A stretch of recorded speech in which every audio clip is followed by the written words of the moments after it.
do fast now. Do fast. Let's go. Go straight to the point. Do what you want to do now. See student.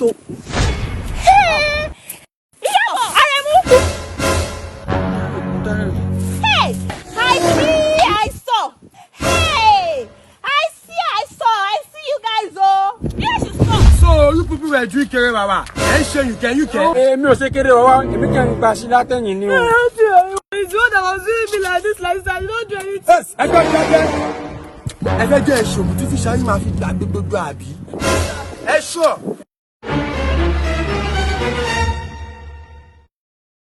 Ṣé tẹ́ bá ti dé nu school ẹ pètí ṣáyín sí kankan tó lè ṣe fún yín kò lè rántí mọ́ èmi awo ni mo sọ bẹ́ẹ̀ fún yín ẹ máa lọ ẹ ti tí ọmọ awo ẹ máa lọ.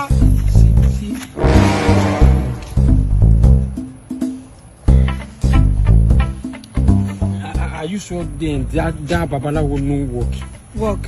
Michelle. We should go and block that teacher. Where she's going home? She will have been going on by now. Do you know her house? She be Uncle Gabriel area that she's living. School have closed by now. Let's go. You know that thing is as work. Yeah. Let's go and start. Jealousy. One more second.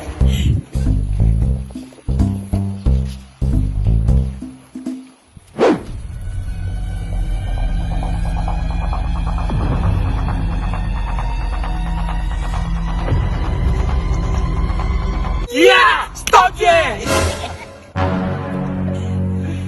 Do you know me? Miko.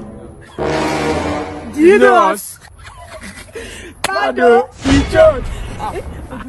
So,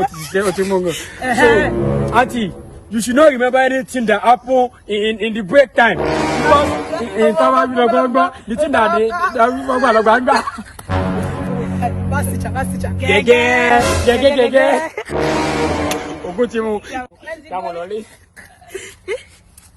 Yabo, Aremu, when you are coming to school tomorrow, make sure you come along with your parents.